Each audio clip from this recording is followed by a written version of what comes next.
So I want to bring in Elizabeth McCormick, a former Black Hawk helicopter pilot, and Cedric Layton, CNN military analyst and retired Air Force colonel.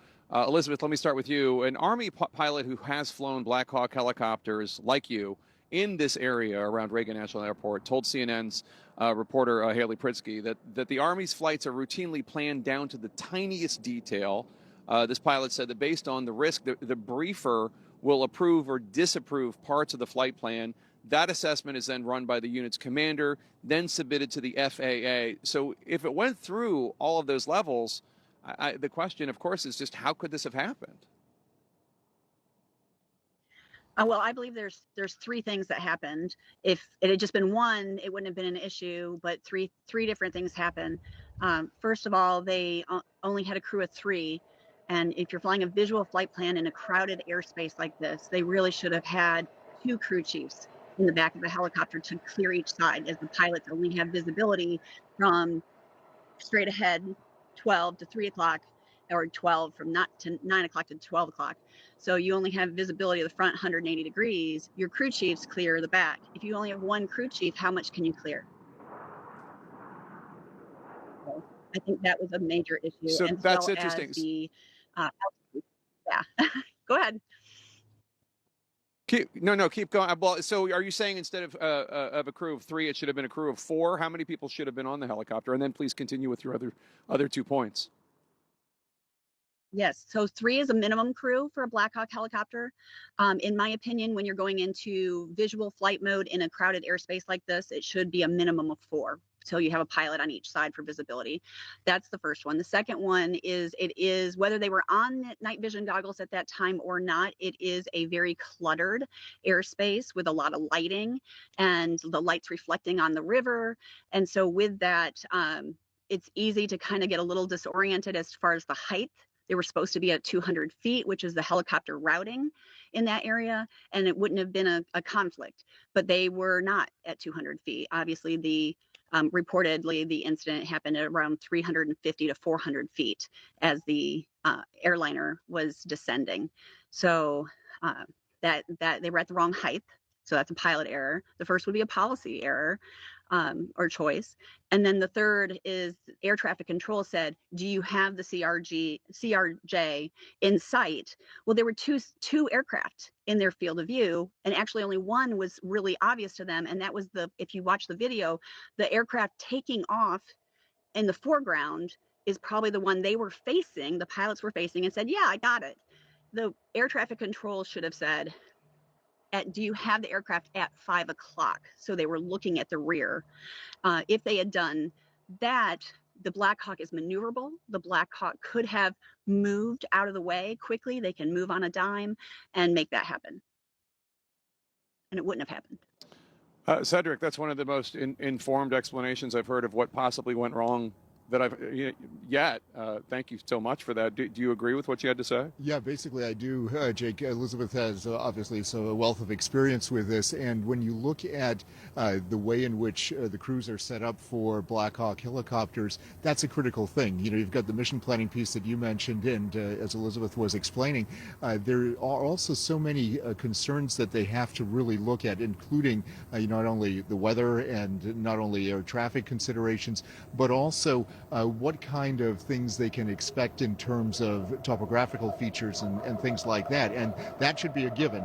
But there are things that change sometimes. Sometimes there's new construction and things like that. And so they have to have as much meticulous planning as possible. And if that planning isn't taken into consideration and isn't done in the right way, then of course there could be significant consequences. Not saying that happened here, of course. Right. We don't know. We're just trying to make informed observations about what possibly happened. Obviously, Elizabeth says that the Black Hawk was supposed to be at 200 feet, and it was actually at 350. Right. Is that easy? Is that a mistake that's easy to make to be at 350 when you think you're at 200 feet? Not normally, because the altimeter, which measures your altitude, is supposed to be calibrated to be exact, and you should never fly an aircraft that doesn't have that kind of an instrument calibrated properly. So that should not happen. If they, for some reason flew at 300 instead of 200, that could be a significant issue, and that could explain why they were flying, where they were flying, and at what altitude they were flying. So it is a significant thing that the NTSB is definitely going to have to look at. All right, fascinating stuff. Cedric Layton here and Elizabeth McCormick, thanks to both of you. For more on this, I want to bring in CNN's Danny Freeman, who is here with me at Reagan National Airport.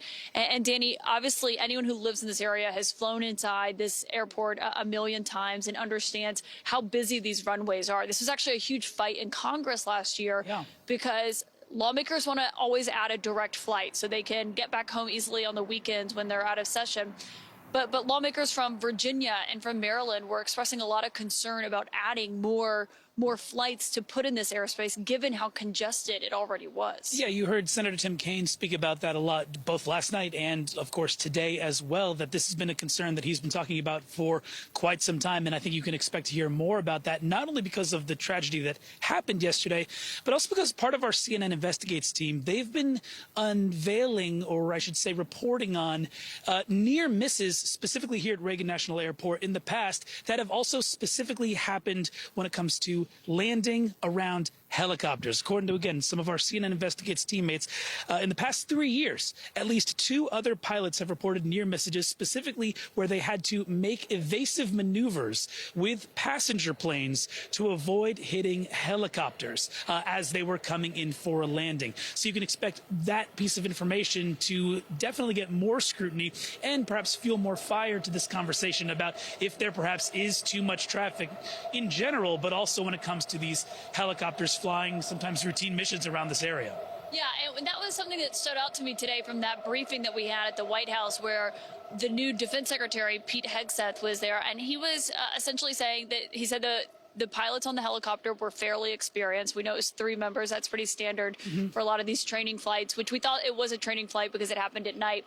He said that this one was a continuity of government flight. We know that we had heard that sometimes they do these where essentially if there was something that had to happen and they had to whisk someone, a senior congressional leader, for example, out of wherever they were in Washington, it would be a flight like this where it would happen. So that's why these helicopters were flying so close to the airspace. Well, and Caitlin, I mean, we heard from Natasha Bertrand today, also from the Pentagon, saying that these pilots aboard that Black Hawk helicopter had as much as 1,500 hours of experience. So again, to your point, these were not inexperienced people who are behind the controls here, but we're still waiting to see just what went so wrong last night.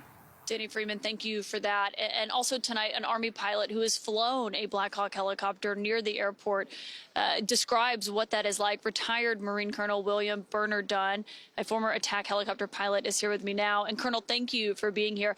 Can you just, as someone who has done this, can you tell us, one, what it's like and how challenging it is to fly over in this airspace?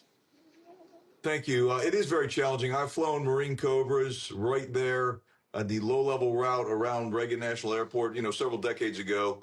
It's very difficult. You're working with air traffic control nonstop, and you're focused completely on ensuring that in my time, you couldn't go above 100 feet above the ground level. And so it's very challenging, but it's very doable. And so what was the first thought that went through your head when you heard this? Because, we heard a small plane had crashed in the Potomac. That was the initial report. And obviously we got a lot more information. But the minute I heard Black Hawk helicopter, I mean, it was just stunning to hear that it had collided with a passenger plane. Well, the first thing when I heard the news is I was very confident that we're not going to be any survivors. We've had several mishaps over our years in the military that I've been in, and almost always a midair results in complete fatalities. Sometimes people are able to survive, but rarely. So I was very upset, and I felt for the families of the soldiers as well as all the civilians on the airplane. Yeah, and as did we, of course, those 3 soldiers who were serving and were on that Black Hawk helicopter. Colonel, thank you for coming on and sharing your expertise with me tonight.